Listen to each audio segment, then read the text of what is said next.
Hello, welcome to the Bearnes Unit Podcast. I'm here with Iain Campbell. Hello, Iain. Hello, Martin. Who do you have on the show today? Mick Ferry, you have interviewed. Funny enough. I said that really weird. Funny enough, we were talking about how anxiety manifests itself and how a lot of kids aren't good at sort of taking praise, and you sort of included yourself in that. Yeah, well, Very well said, I thought. Thank you. you. Done there. Yeah. You don't like praise. Nice. Yeah, well, I'm not very good at receiving it. I am later on, and when I tell people I hate praise, I often worry that they then think they can never say nice things to me. Or they think you're fishing. Exactly, yeah. Like, oh, I don't like praise because I get it so often. Yeah, like, yeah. No, it's none of those things. It's, I, of course, enjoy praise. What I don't like is my reaction to it, I suppose. So later on, well I'm okay explained, with it. sir. Thank you. With those eyes. No, but because Mick Ferry, now I'm trying to overpraise you for talking about not liking praise. It's weird. Mick Ferry said that at gigs, some people used to come up to him and say like, "Oh, that was really good.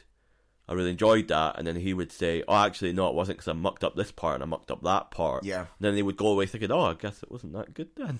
Yeah. I think I've heard that a lot from different comics. I'm very interested to hear how Mick Ferry discusses it.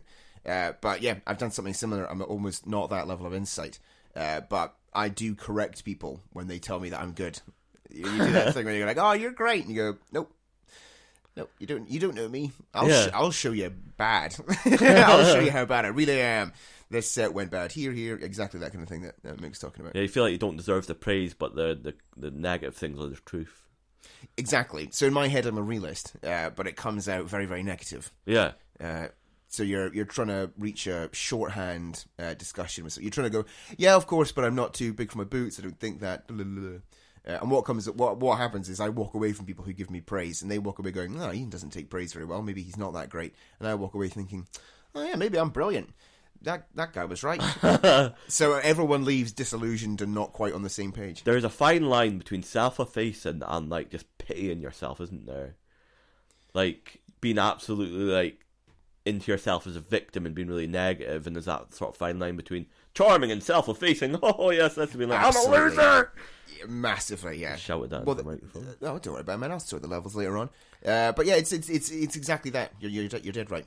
Trying to find that balance where sometimes your go-to reaction for someone's comment on you is to deflect it. But there's, I'm sure when you tell George Clooney that he's attractive, he has the charm and charisma to both accept it whilst not acknowledging it. Yes, Do you know what I mean? he would dismiss it sort of, or maybe make a joke about. Yeah, he would put you at ease, I think. Well, I bet you'd be like, "Oh well, George, you're so good looking." He'd just go, "Oh well, that's not the point," and you would just accept it. Whereas if I said start talking about ER again or something. Yeah.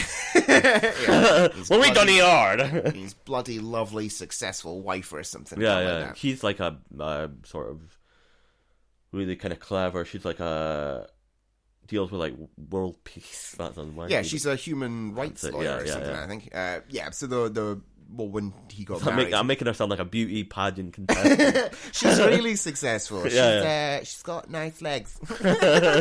Yeah, well, that was the thing when she got married, and all the papers were saying George Clooney marries human rights lawyer. When in fact, probably the more human headline would be human rights lawyer bags wealthy man. Yeah, totally. Bags most attractive man on the planet. Whereas it's always seen as the other way around. He's one of those people where I hope he's a nice guy. Clooney? Yeah. I bet he is. Yeah, I think he is. Why doesn't everyone just want to... Even if you don't like him, I just think you'd melt in his presence after a while. If someone didn't like him and they met him, they'd be like, actually, he's alright. Yeah. I don't think you can meet him and then have a serious grudge against him. Imagine acting in a film with him. Yeah. Seeing him sitting across from him and the director saying act, and you'd be like, oh god. Well, imagine like him and Brad Pitt hanging out. It would just be... Just charisma would get on everything. Yeah. I'm sticky with charisma. I'm so weird and awkward. And in some circles, I can... Charisma all over my face. Yeah, I can charisma right in someone's mouth. But there's other times where you can't do it at all. I'm just like weird and awkward and nervous, and I say things like charisma in your mouth. But we're putting them on a pedestal. They're probably like us. They've probably got anxieties and yeah, you're right. They're just humans, man. Yeah, man. We're all one. How do you take not criticism? when people are nice about you? How do you do that? Because I think you'd be very good at it. Oh, thank you.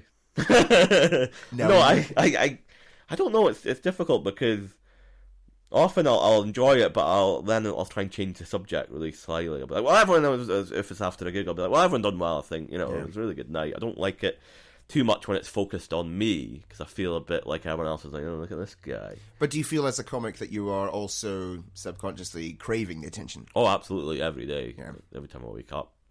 Yeah, I wake up. That's what Facebook's for, isn't it?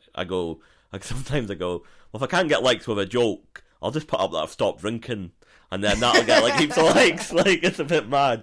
Like, because you want that validation, those clicks, those praises. 100%, yeah. That's why I think a lot of the time, actually, when it comes to online dating and stuff, people aren't addicted to the dating. People are addicted to the notifications. Do you know what I mean? Yeah. Well, every time. I mean, I think I used Tinder like twice, and nothing ever came of it. I met a couple of people on it, but what was exciting about it was going through that process from your first match to meeting them. Yeah. And then whenever I met them, and this is not to put a slant on them because they were all wonderful people. I always went, oh right, so this is just like meeting a person. Yeah. I do that occasionally. Yeah. But when you're just pictures on a phone, yeah, it feels so much more exciting. And the good sound that it makes, you get a lovely, satisfying sound that makes you feel like you've accomplished something. The whole way the thing is designed is to make you and them feel sexy about each other and yourselves. And then you meet, and then the app's gone, and then you're just like, "Oh right, you don't come with a fun, satisfying noise every time I do something right." Yeah, you don't super like everything. Yeah, it's called laughter, I think. I'm just not very funny. Well, it's funny when we were, when we went, we were in a restaurant, me and Mick, before the interview because I went to meet him there. Uh-huh. And then the waitress said, "Is there anything you're wanting?" And he said, "No, we're just gonna go back to my hotel room and have sex." He said this to the waitress. About you two? Yeah, and she laughed, and it was quite funny. I just remembered that. I think it was something like that. He's very funny. He's one of those comedians that's kind of sort of, I would say, funny and jokey in real life. Whereas, you get some comedians that are quite quiet, but when they go on stage, they're quite... Yeah. Well, I think I'm like that. Yeah, me too. I don't think I'm like the joker of the group. What always hurts me when I hear other acts talk about... So acts who are like that, who are very jovial and personable all the time... who, in fact, occasionally maybe just a bit more tilted on the side of manic, and they're actually looking for someone to match their energy. Yeah. But when they'll describe acts who turn off as soon as they're off stage, whereas I think of myself like that, but I don't think of myself as a downer. I just think, well, come on, you know who I am. What, we're all going to just do comedy at each other?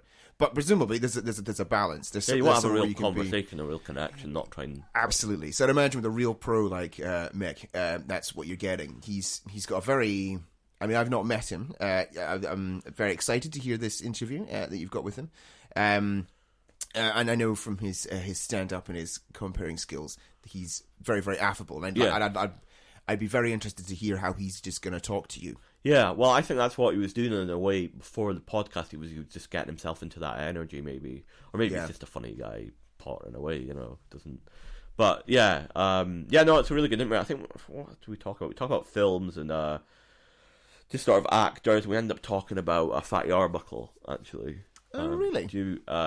And sort of what happened to him, and he was accused of rape and how effect it had on his career because it was the 20s. Jesus. It was very interesting. Yeah, it's a very interesting chat, and there's a good sort of thing on YouTube about a documentary about Fatty Arbuckle.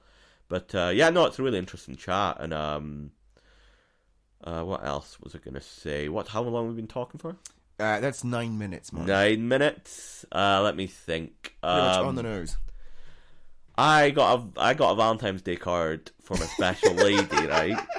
Is that what you're doing? I thought you were going to go into the social media stuff. And then me and my therapist spent the rest of the hour talking about boundaries. That's a joke I'm trying to work on.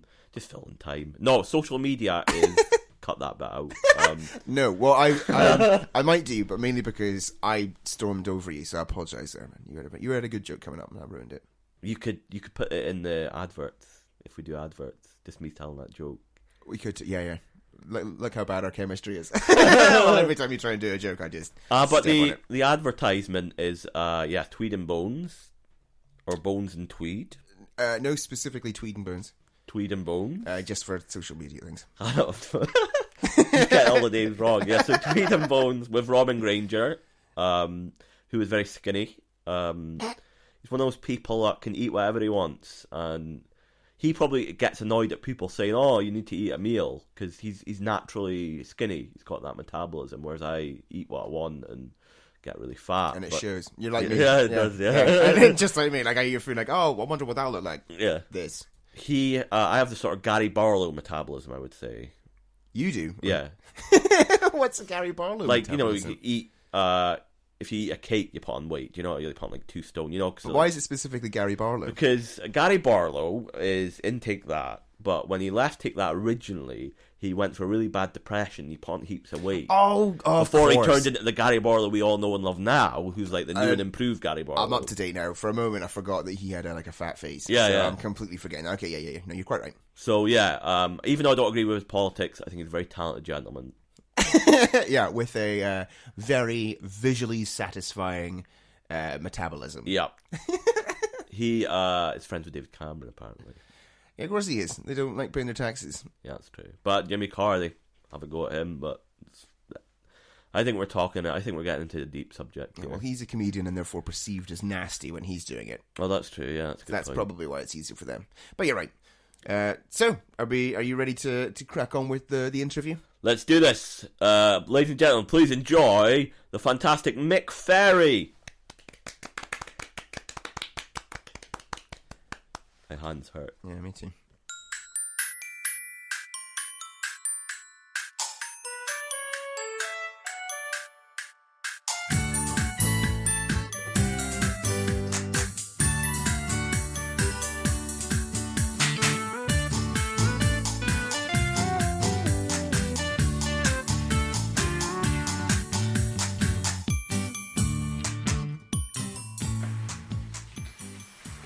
Hello, welcome to the Bearnes Unit Podcast. I'm here with Mick Ferry. Hello, Mick. Hello, how you doing? I'm good, how are you? I'm alright. Been a long time no see. It's been a couple of years, hasn't it? Yes. We were talking about Chris Farley there. Yeah, we were, yeah. And do you think that the film so captured his His personality? Yeah. Yeah, I think it did. I mean, there's one that always makes me laugh. What's the film from? Is it from Tommy Boy? Where he's just on his own and saying, I'm a maniac. It's playing and he's got the water. Is it Black Sheep? Is it Black Sheep? It might be, yeah. Yeah, it's Black Sheep. And that sums him up. It's just funny. Is that the one as well where he keeps getting asked to be at paint chippings as a boy? I think so. It is, yeah. I remember him being really funny in one of the early Adam Sandler films where he's a bus driver and he's like having a nervous breakdown. I think it's Happy Gilmore and all these kids are yes, that's right. Yeah, he's fantastic. He was great. great. Brilliant in that. Yeah, he played stupid and exasperated very well. He was originally going to play Fatty Arbuckle as well, apparently. Really? He was going to have a story about his life. Who's playing Fatty Arbuckle? Because I always thought that was they've allowed John Goodman to get too old. Oh yeah, he would have been good. John Goodman would have been good because he can actually act as well. John Goodman. I mean, testament to that because he's always in the Coen Brothers films. Yeah, Coen Brothers use him all the time, which I'm pleased about because after Roseanne, if the Coen Brothers weren't using him, I don't think you'd have heard much from John Goodman. Or his career wouldn't have got the same sort of mystique it did now. Kind of. Yeah. Chris Pratt. Yeah. No, I think that would have been bad. Bad casting. I think John Goodman, John Candy, God rest his soul. Philip Seymour Hoffman would have been alright. Philip Seymour Hoffman would have been, yeah. Just trying to think of fat actors now. I'd do it myself. I'll put the weight on. But Fatty Arbuckle. He wasn't. See, Chris Farley is small and chubby. I mean, Fatty Arbuckle. If I remember rightly, he was quite a large, imposing figure, wasn't he? So it's got to be something big and yeah. I seen a documentary about it last night, about Fatty Arbuckle, and the fascinating thing was that he got accused of this rape and he didn't do it at all. Yeah. And the jury even apologised to him in this third trial. He said, sorry, you've been accused of this. And in that time, because the media was so shit, they just, the glamour of it. Yeah. So it ruined his career. Yeah, but a girl got crushed to death having sex with him. Well, apparently that's a myth. Is it? Yeah, it was said in the documentary that she died of a botched abortion, I think. Right, well, where did that story come from then? He crushed her to death? It got reported by this newspaper guy, and who was just sort of looking for apparently salacious kind of stories, didn't really matter about the truth. In fact, I think he even said that to him at one point. He went, it's not personal, it's just a good story. Wow, really? Yeah. It's a story that just destroyed a man's life then? Yeah. Because it was amazing what started then, because it was another urban myth started in the silent movie era.